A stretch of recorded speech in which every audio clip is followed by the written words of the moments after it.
Hello again, everybody. Zach Attack is here with the attack line on Columbus Day. Not the best holiday in the world, but here it is, Columbus Day, Monday, October the 8th, 2012. Hope everyone had a great weekend. I did. I had 4 gigs this past weekend. Actually 5. I was like 5. 5 gigs this past weekend, starting with 2 on Friday. The first 2 were part of my back to school tour, school shells. Indian Hills Fun when I did this past Friday. Of course, I did Hamilton Parsons about 2 weeks ago, and now I did Indian Hills, and it was awesome. It was outside, great, decent weather. Didn't rain. It was like kind of cloudy. Sun did peek out a little bit, but at least the weather held out for that show, which was a great, fun one. Unlike the second show on Friday, which was raining like hell, the tailgate for the Romeo Bulldogs football homecoming game against Eisenhower. We lost by like 7 points. Anyway, I was like started raining right before the tailgate. Like you were saying, it was gonna rain all day that day, Friday. It didn't rain during Indian Hills, which was great. Great response from them again. I love playing during resets there, but we got to the tailgate. It started raining before we got there, and I was like, "Are we gonna do it? We're not." Blah, blah, blah. But then the athletic director, Mr. Bryner, gave me a big red tent, which is bigger than our canopy. So we played on the canopy. We did not get wet. None of our stuff got wet. We still played the show, which was not that bad of a tailgate after all. It was my last tailgate of the season, so I didn't want to end the season on a bad note. But anyway, we did that. Then we did 2 more shows for Westby Orchards again this past weekend. Saturday and Sunday were great shows. Saturday was a little better than Sunday, but Sunday was decent. We had to leave early Saturday because we had a wedding to do for a girl named Bethany and Charlie. And it was a great wedding. Rough start. We had a great finish. Had a good party. Partied all night long. We played a lot of mixed music. We played like old music, new music. Great variety in that show. We had, I think we have another 4 or 5 gigs this weekend. We got 2 on Friday. I got an Alma Middle show. Alma Middle dance. I did the Rock Assembly a few weeks ago. It was great. Get to do the dance. And then I get to do Splash Bash, another one. 2 weeks ago was great. Best one we've done in a while. Hopefully this one's as good as the last one we did 2 weeks ago. Cannot believe it's been that long since the last one. We got one this Friday, like I said. And then on Saturday, I got first of 2 shows at Westby Orchard. Doing that on Sunday as well. And also Saturday, I'm probably going to have a Sweet 16 birthday party. I'm probably negotiating that right now. But possibility. It's probably going to be like a yes. And also after my gig on Sunday, Westby, I'm going to see the Go-Go's. $20 tickets. Wall 3, baby, at the Motor City Casino. Soundboard, never been there, so I came into that. So it should be a heck of a good weekend this upcoming weekend. But right now it's time to kick off the entertainment news portion of the attack line with the #1 movie from this weekend. 1 week waiting movie, Hotel Transylvania, got kicked off by, of all movies, Taken 2. Dominating the box office with $50 million this week. Decent box office again. We're into a new month. We're into October. We're out of the September slump, and now we're back up a little bit. Like I said, I think the estimate was 50, but the final is 49 million. So there you go. Pitch Perfect, expanding, did 14 million, not bad. I think this week we're gonna have the Here Comes the Boom with Kevin James, a little comedy MMA movie. Speaking of that, I'll mention something about MMA when we get to our sports section of this show. Before that, let's get on down with the rest of the music news. Not a lot today, because it's Columbus Day, but I'll tell you all of it, including Lady Gaga. Now, of course, if you don't know, a couple weeks back, Justin Bieber, during his kickoff of his Believe tour in Phoenix, Arizona, puked on stage. Well, Lady Gaga's now the one who recently puked on stage, but her thing is probably more dramatic, of course. As we all know, Lady Gaga's been publicly addressing her weight issues lately. She's been called fat by a lot of people, and have a whole body thing, a whole body campaign going on, body image campaign.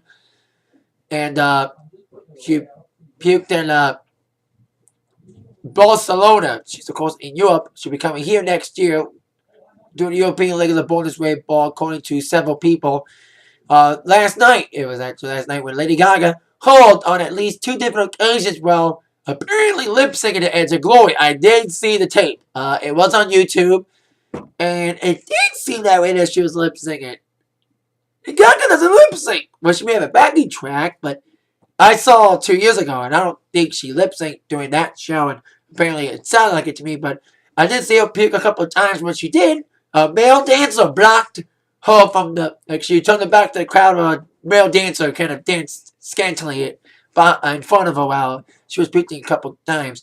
But the professional she is, of course, GaGa, the show went on, and she goes, did not miss a beat. Like, she puked and continued with the rest of the show. So, there you go. She tweeted about it in a good old sense of humor. Was praying no one saw, but actually it's quite a good laugh if you need one. Chica Lady Puke Ga doing Swan Vomit Lake. She had another tweet. I still hit my routine, Mom. Thank goodness for the Dorchester. I need some tea. I think I just cried a little watching that. So, Bieber did miss a beat, but GaGa didn't seem to miss one. We're mentioning that a full clip shows up in grand form, obviously singing the opening and hitting the notes perfectly. So the routine she gets, it was backing tracks. It wasn't lip sync. I was right. It ain't lip sync. It was just backing tracks. Yes. So apparently during the dance segment, the jazz section, like the solo normally done by Clarence Clemens, that's when she puked and the backing track was going on. So there you go. Lady Gaga puked on stage in Barcelona last night, but went on with the show, the trooper that she is. Now, on the other music news, CMA Awards keep on adding new bands. Now, I mentioned about a week or so that Jason Aldean, Doug Bentley, Little Big Town, and Ken Clarkson have been added performers. Well, more performers have been added, including Miranda Lambert, Barry Paisley, ZBB, Luke Bryan, and now added to the schedule. Performers, Carrie Underwood, the other co-host of the CMAs, Kenny Chesney, Eric Church with the most nominations, and the Bane Perry. So, we have got new performers. Still no presenters announced yet, but we'll probably get more information of performers and presenters in the next couple of days and weeks. Now, I mentioned, when I was mentioning the number one movie, that, of course, the new movie coming out this week, Here Comes the Boom, a little comedy MMA movie. I said that was going to be a little MMA reference. Well, apparently, of course, this past weekend, Batista made his MMA debut this past Sunday. I think it was last night or whatever. He won this past Saturday, actually, in his MMA debut, of course, seen on DirecTV pay-per-view. I did see a little bit of the clip of when he got to finish. It was a TKO victory. He took him down, just punched him out. It was a technical knockout victory for Batista.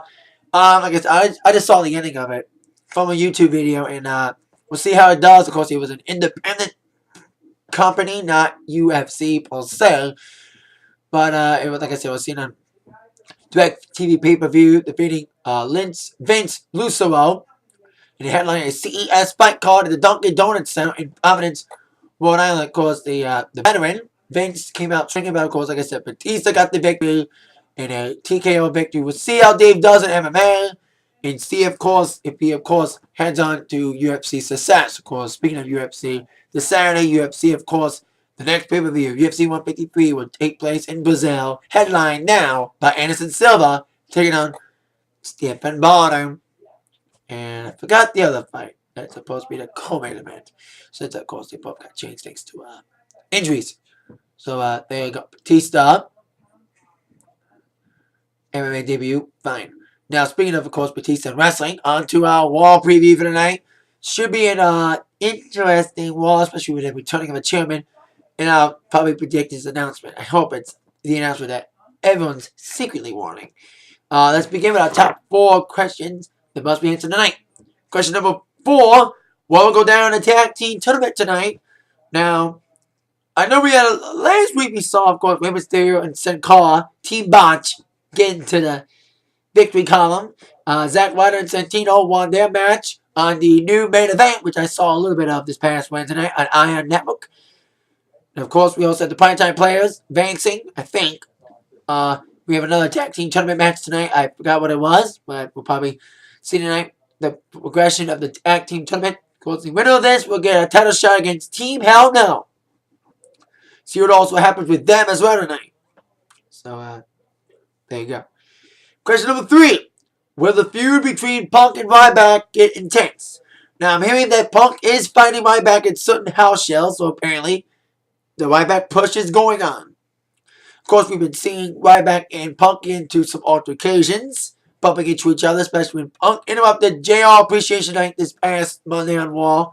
Well, the on-air version, they had it off-air. Anyway, the real one off-air, but Punk, Ryback, Punk doesn't want to fight him, but indeed, that's probably the direction they're going with right now, since, of course, Cena's apparently not going to be healthy enough for Hell in a Cell. Probably going to have Ryback. No wonder why Vince is coming back tonight, which I'll address in a little bit. Question number 2, speaking of the Hell in a Cell, were any matches being announced for Hell in a Cell? Now, we only know one match for Hell in a Cell thus far. The worst match, of course, seen from the stupid debate last week. Big Show against Sheamus for the World Heavyweight Championship. That's the only match we know of. We don't know anything else. WWE's fucking up big time. They're focusing more on the failing ratings than the pay-per-view right now. And I think there's better focus. In everyone's mind, it's the failing ratings of Raw. Which leads to question number 1. The reason why Vince McMahon's back. He's supposed to make a big announcement. What's that announcement going to be? Now, although there's been rumors that the AJ firing storyline was apparently dropped, because they were going to have a storyline involving AJ and Booker T, both eventually getting fired. But apparently that storyline was dropped. But now that Vince is coming back, WWE's hinting that it's about AJ getting fired tonight. But I think there's one announcement that I think I can probably echo from all the WWE fans, all the IWC people, but yeah, everybody, including myself, like I said, will agree with me that the announcement we all want Vince to say is, Wall's going back to 2 hours. 3 hours suck. Seriously, everyone agrees with me here. 3-hour Walls are terrible. There's nothing good about it. I was at a 3-hour Wall. Not within the last couple months. Not since July. Raw was in Detroit in April when they were thinking about going 3 hours permanently.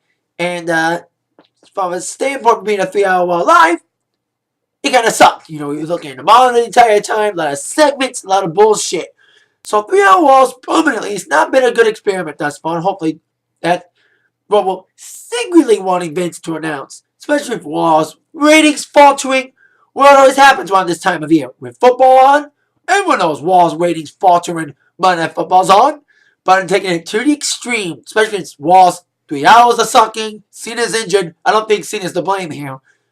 But the real reason why the ratings are failing is because 3-hour Walls are terrible. That's why we need to go back to 2. I never thought I'd say that. That Raw needs to go back to 2 hours. Big time. And that's what we'll all hopefully Vince will announce tonight. Or be something stupid. But hopefully what we secretly want. 2-hour Walls again. Not the 3-hour. It's bullshit. But we'll see what happens with that Vince announcement and everything else on Raw tonight at 8, 7 Central on USA Network. That is it for the Atakline for today. See you later for my Raw review. With that in mind, you've all been attacked by the news from Zach. Thank you very much, people, for watching. See you next time. See you later, yeah.